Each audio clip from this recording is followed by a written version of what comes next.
नमस्कार, आप देख रहे हैं न्यूज वन इंडिया। मैं हूं आपके साथ कीर्ति बिंदल और बुलेटिन का आगाज बड़ी खबर के साथ करें लखनऊ से। सीएम योगी के कई कार्यक्रम हैं आज और सीएम योगी कई कार्यक्रमों में शिरकत करने वाले हैं। इंदिरा गांधी प्रतिष्ठान लखनऊ में कार्यक्रम होगा। चीनी उद्योग के 120 वर्ष पूर्ण होने के उपलक्ष्य में कार्यक्रम रखा गया है। सुबह 11 बजे पुष्प प्रदर्शनी का भी शुभारंभ करेंगे मुख्यमंत्री योगी आदित्यनाथ। सीएम योगी दोपहर 1 बजे बांदा के लिए रवाना होंगे। महाराणा प्रताप की प्रतिमा का भी अनावरण करेंगे। जिला मुख्यालय बांदा में भी महत्वपूर्ण कार्यक्रम होगा।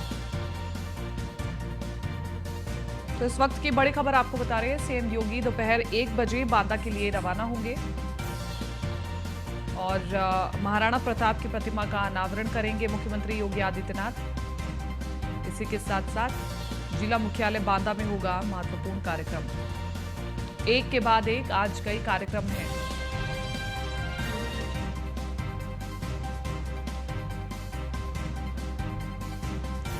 अश्विनी ज्यादा जानकारी के साथ संवाददाता हमारे साथ बने हुए हैं लखनऊ से। अश्विनी, आज मुख्यमंत्री योगी आदित्यनाथ के एक के बाद एक कई कार्यक्रम है, यानी कि आज मुख्यमंत्री योगी आदित्यनाथ हर दिन की तरह सुपर एक्टिव रहने वाले हैं।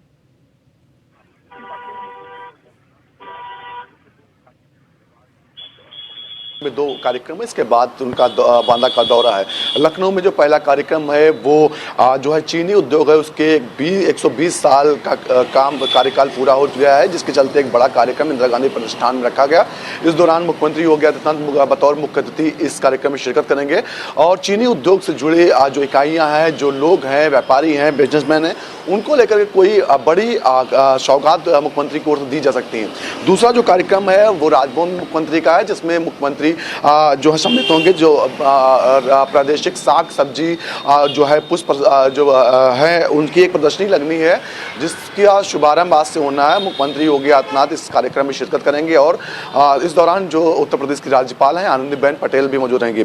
साथ ही साथ उसके बाद लगभग 12 बजे के आसपास मुख्यमंत्री का जो है बांदा दौरा है, बांदा के लिए रवाना होंगे और पहला जो वहाँ पर कार्यक्रम है महाराणा प्रताप की मूर्ति का लोकार्पण होना है, उस कार्यक्रम में मुख्यमंत्री शिरकत करेंगे। उसके बाद दूसरा कार्यक्रम है महाराजा खेत सिंह की मूर्ति का अनावरण होना है, उसमें भी मुख्यमंत्री योगी आदित्यनाथ शिरकत करेंगे। इसके बाद अगर बात करें तो कालिंजर महोत्सव चल रहा है वहां पर, उसमें भी मुख्यमंत्री योगी आदित्यनाथ शिरकत करेंगे। लमसम 4 बजे के आसपास जो बांदा के जनप्रतिनिधि, सांसद, विधायक, उनसे मुलाकात करेंगे, क्योंकि 2024 का लोकसभा चुनाव होना है। लोकसभा चुनाव से ठीक पहले कहीं ना कहीं हर जिले में जाकर के मुख्यमंत्री अपनी रणनीति तय करेंगे, क्योंकि सभी जिलों का एजेंडा अलग अलग है। देखा गया अभी जब इन्वेस्टर समिट आई थी तो सबसे ज्यादा अगर किसी लोग पसंद कर रहे हैं किसी क्षेत्र को तो बुंदेलखंड क्षेत्र है और वाराणसी क्षेत्र। इन क्षेत्रों पर ज़्यादा लोग चाह रहे हैं कि वहाँ पर उनका बिजनेस, उनका जो है इन्वेस्ट वहाँ पर किया जाए। निश्चित तौर पर इसको लेकर के कहीं ना कहीं अलग से रणनीति तैयार की जा रही है।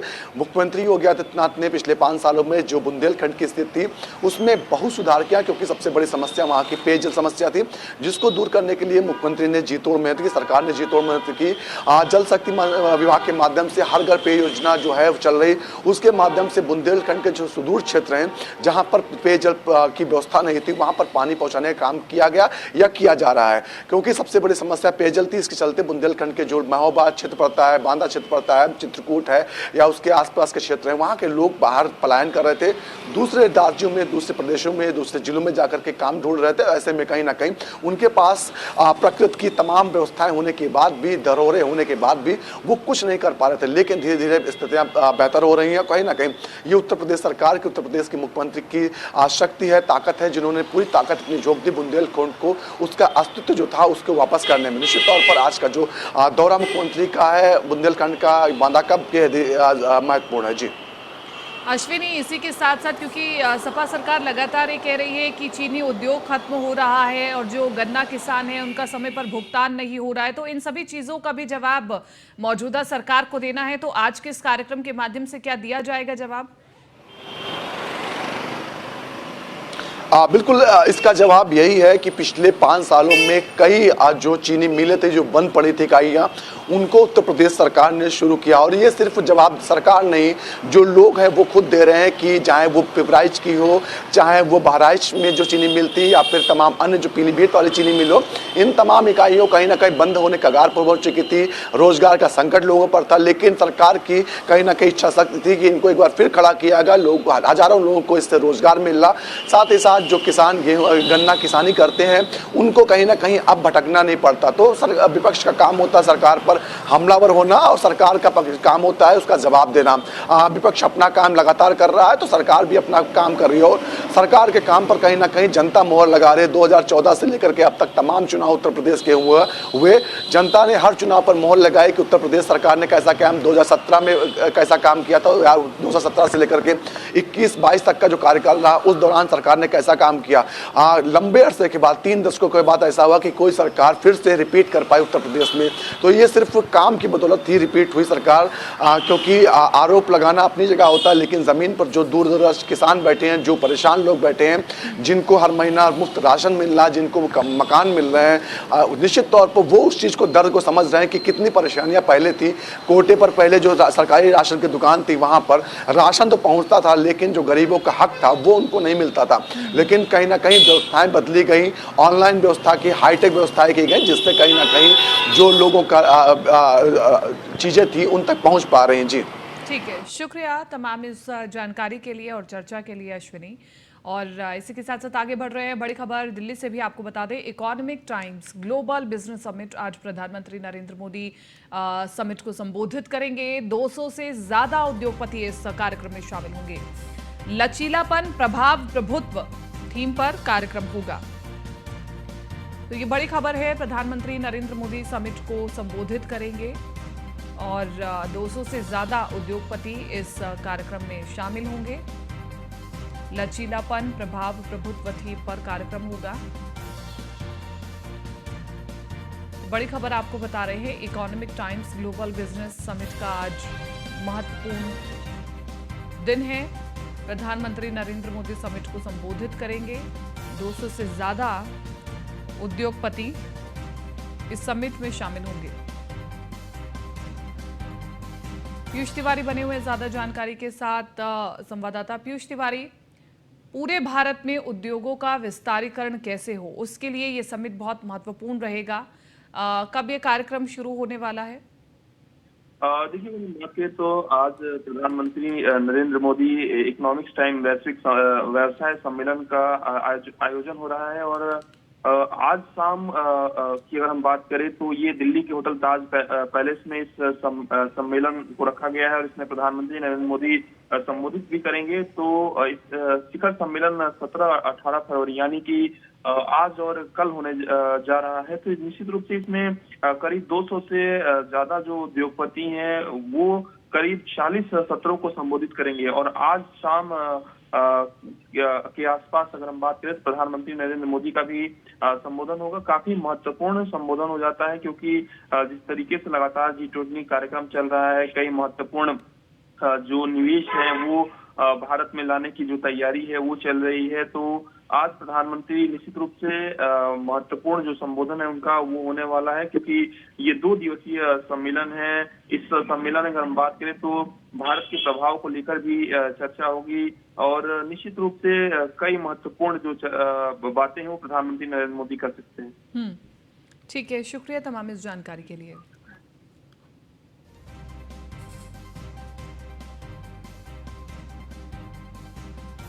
YouTube की सीईओ सुसान वोजस्की ने इस्तीफा दे दिया है और भारतीय मूल के नील अब कमान संभालेंगे। तो बड़ी खबर आपको बता रहे हैं, YouTube की सीईओ सुसान वोजस्की ने इस्तीफा दे दिया है और अब भारतीय मूल के नील कमान संभालेंगे। तो ये बड़ी खबर है। YouTube की सीईओ हैं सुसान वोजस्की। हालांकि उन्होंने इस्तीफा क्यों दिया है अभी इसकी वजह निकल करके सामने नहीं आई है, लेकिन ये भारत के लिए एक बड़ी खबर है, क्योंकि भारतीय मूल के नील अब YouTube की कमान संभालेंगे। तो बढ़ती भारत में YouTube की यूसेज को देखते हुए ये बड़ी खबर है। भारतीय मूल के नील अब कमान संभालेंगे।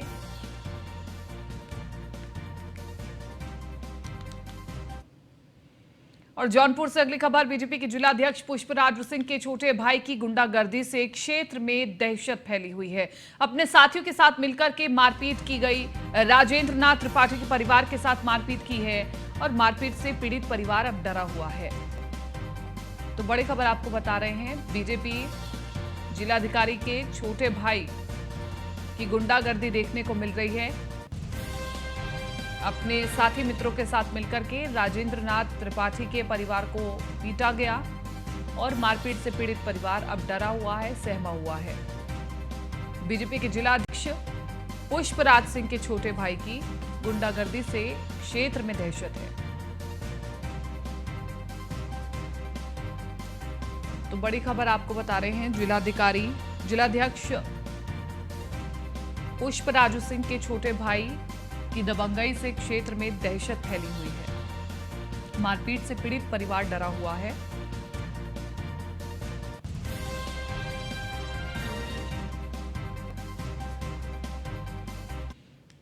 और अब लखनऊ से अगली बड़ी खबर, डॉक्टर महेंद्र देव को बेसिक शिक्षा निदेशक का अतिरिक्त कार्यभार दिया गया है। अपर शिक्षा निदेशक माध्यमिक है डॉक्टर महेंद्र देव। अपर शिक्षा निदेशक बेसिक शुभा सिंह के पास था निदेशक का अतिरिक्त कार्यभार और शुभा सिंह से हटा करके महेंद्र देव को बेसिक शिक्षा निदेशक का चार्ज दिया गया है।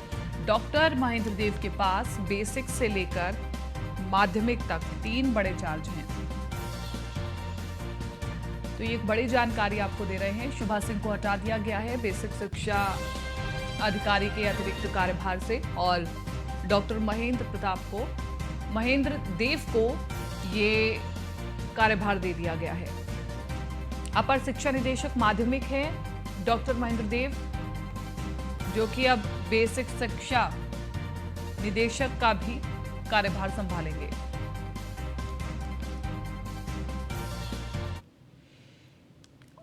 और अब लखनऊ से बड़ी खबर आपको बता रहे हैं, 8 पीपीएस अफसर के तबादले किए गए हैं। डीजीपी मुख्यालय से तबादले का आदेश जारी कर दिया गया है। बड़ी खबर आपको बता रहे हैं, 8 पीपीएस अफसरों के तबादले और डीजीपी मुख्यालय की ओर से ये आदेश जारी किया गया है। 8 नामों की लिस्ट जारी हो चुकी है। तस्वीर आपको दिखा रहे हैं। गोंडा में मंडलाधिकारी जटाशंकर मिश्रा को बाराबंकी भेजा गया है। आजमगढ़ में तैनात सौम्य सिंह को नोएडा कमिश्नरेट में सहायक पुलिस आयुक्त बनाया गया है। श्याम बहादुर सिंह को गाजीपुर से एसीओ बरेली सेक्टर भेजा गया है। तो 8 पीपीएस अफसरों के तबादले किए गए हैं।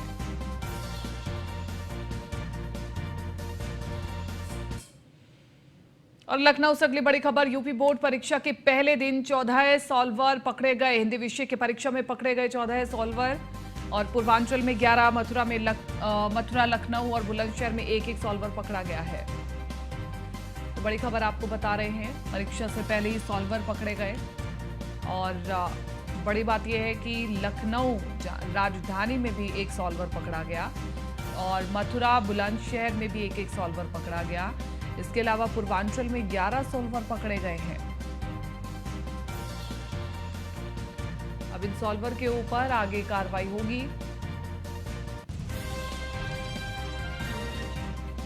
लेकिन ये उस वक्त हो रहा है, उस समय में हो रहा है जब सरकार काफी ज्यादा एक्टिव है और बारीकी से इन बोर्ड एग्जाम पर नजर बनाए हुए हैं।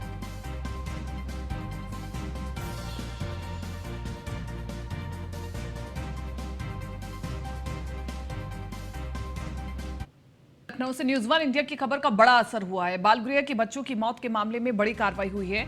मामले में सहायक अधीक्षक को निलंबित कर दिया गया है। न्यूज़ 1 इंडिया ने इस खबर को प्रमुखता से दिखाया था और बाल गृह में 5 दिन में 4 मासूमों की मौत हुई थी।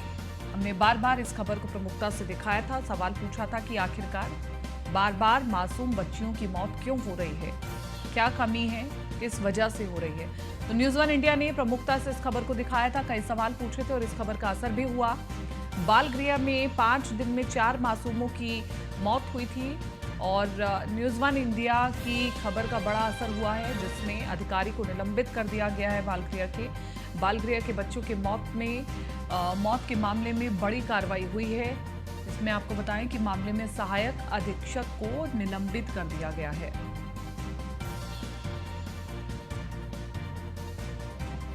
मामले में सहायक अधीक्षक को निलंबित कर दिया गया है, लेकिन बड़ा सवाल अभी भी बना हुआ है कि आखिरकार बच्चियों की मौत कैसे हो रही थी। न्यूज़ 1 इंडिया की खबर का ये बड़ा असर है।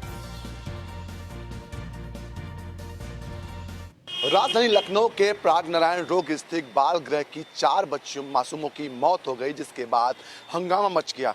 हंगामा कुछ इस तरह मचा कि ऊपर से लेकर नीचे तक अधिकारी कहीं सोच रहे थे आखिर ऐसा क्यों हो रहा है। 4 बच्चों को जो है मासूमों को अस्पताल में एडमिट कराया गया था। धीरे धीरे करके पिछले 5-6 दिनों में चारों बच्चों की मौत हो गई थी, जिसके बाद कहीं ना कहीं अधिकारियों की जवाबदेही तय होनी थी। जिसके बाद शासन ने एक बड़ी कार्रवाई की। बड़ी कार्रवाई करते हुए सहायक अधीक्षक किशन त्रिपाठी को निलंबित कर दिया, क्योंकि कहीं ना कहीं उनकी लापरवाही रही। जानकारी समय रहते उन्होंने अधिकारियों को नहीं दी, जिसके चलते इन बच्चों की मौत हुई। हालांकि अभी भी मजिस्ट्रेट जांच चल रही है और चीज़ें सामने आकर बाकी है कि आखिर बच्चों की जान क्यों जा गई। हाँ, इसके अलावा बात करें कुछ और बच्चों की अभी हालत खराब है, तबीयत खराब है, उनको भी उनका इलाज चल रहा, देख रेख चल रहा। साथ ही साथ एक बच्चा है जो अभी सिविल अस्पताल में भर्ती कराया गया है, उसका इलाज सिविल अस्पताल चल रहा है। हालांकि डॉक्टर्स का कहना है कि अब उस बच्चे की हालत सामान्य हो चुकी है और वो अब दूध ले रहा। जिन बच्चों की मौत हुई उनकी जो है उम्र तकरीबन 1.5 माह से लेकर के 5-5.5 माह के बीच थी, जिनकी मौत हुई। हालांकि निमोनिया और सर्दी के कारण की मौत, संक्रमण उनकी मौत का कारण माना जा रहा है, लेकिन सबके बावजूद भी अभी भी कई चीज़ें सामने आना बाकी हैं।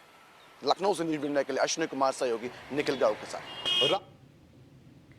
अश्विनी बने हुए ज्यादा जानकारी के साथ संवाददाता फोन लाइन पर। अश्विनी, हमने इस खबर को प्रमुखता से भी दिखाया था और इस खबर का असर भी हुआ है, लेकिन क्या सिर्फ एक अधिकारी को हटा देने से कार्रवाई पूरी हो जाती है कि आगे भी जांच चल रही है? बिल्कुल, अगर बात करें तो जो बाल गृह है प्राग नारायण रोड पर स्थित है, वहाँ की 4 बच्चों की मौत हुई थी। 8 तारीख को 2 बच्चों को एडमिट कराया गया था, एक को सिविल में, एक को ट्रामा सेंटर, उनकी मौत हुई थी। उसके बाद 9 तारीख को बच्चों को एडमिट कराया गया, उसकी मौत हुई थी। उसके एक दिन बाद फिर एक बच्चे की मौत हुई थी।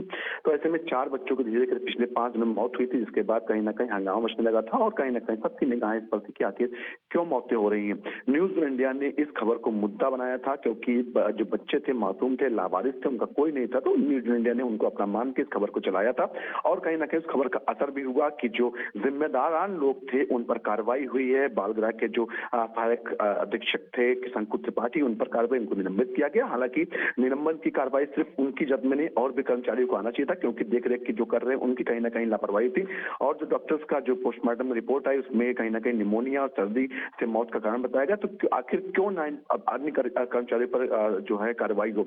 जो सहायक अधीक्षक पर कार्रवाई हुई है उन पर कहीं ना कहीं इसलिए कार्रवाई हुई क्योंकि उन्होंने समय रहते उच्च अधिकारियों को इसकी शिकायत नहीं, जानकारी नहीं दी। साथ ही साथ जो इंजेक्शन लगने थे उनको, उनका बजट नहीं था, इसकी भी जानकारी उच्च अधिकारियों को नहीं दी। इसको चलते उनको हटाया गया।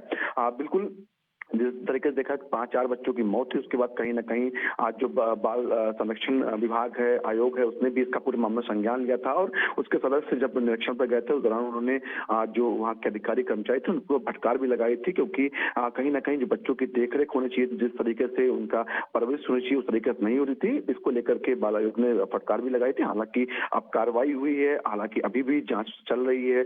हर चीज, हर पहलू देखा जा रहा है कि आखिर बच्चों की मौत कैसे हो रही। साथ ही साथ जो बच्चे बीमार हैं उनका भी इलाज कराया जा रहा है। एक बच्चा सिविल अस्पताल में एडमिट था, हालांकि उसकी स्थिति अब सामान्य बताई जा रही है। अब दूध पी रहा है वो। डॉक्टर्स कह रहे हैं 1 से 2 दिन में वो अपने जो फिर से वो रिलीफ हो जाएगा उसको, और कहीं ना कहीं वो बाल गृह पहुंच जाएगा। जी चलिए ठीक है अश्विनी, शुक्रिया तमाम इस जानकारी के लिए। अब ग्रेटर नोएडा से अगली खबर आपको बता दें, पुलिस और बदमाशों में मुठभेड़ हुई है। मोटरसाइकिल लूटकर भाग रहे थे बदमाश। एक बदमाश को गोली लगी है, दूसरा कॉम्बिंग में अरेस्ट हुआ है।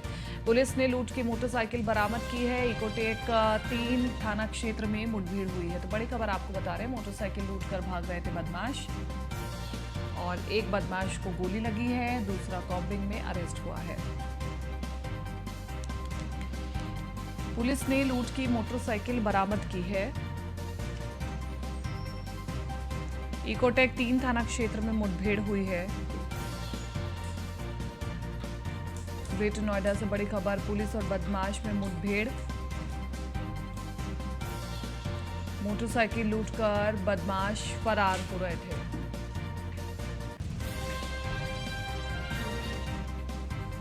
तो एक बदमाश को गोली लगी है और दूसरे को कॉम्बिंग में अरेस्ट कर लिया गया है। पुलिस ने लूट की मोटरसाइकिल भी बरामद कर ली है।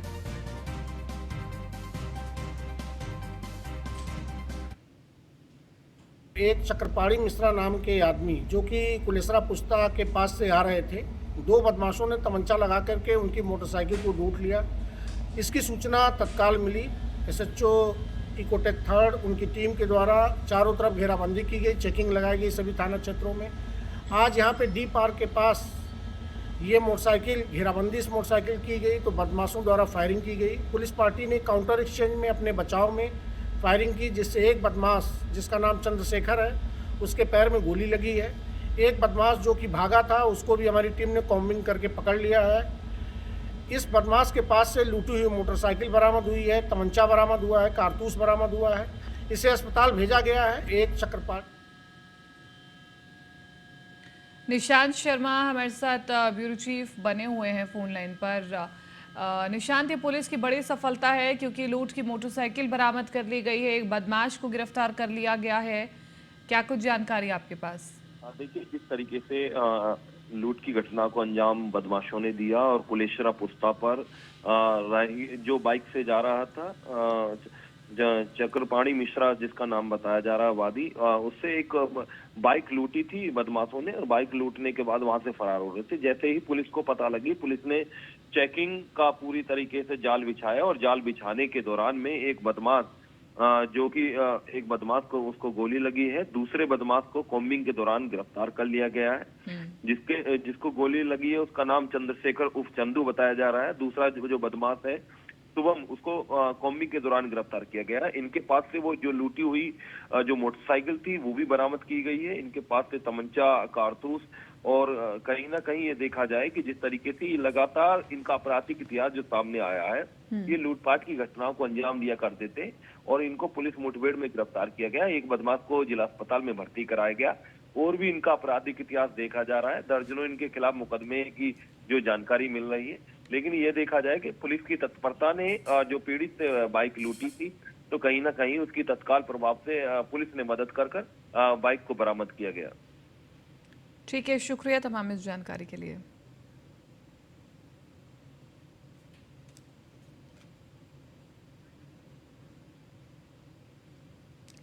फिलहाल इस बुलेटिन में मेरे साथ इतना ही। आप बने रहिए न्यूज़ वन इंडिया के साथ।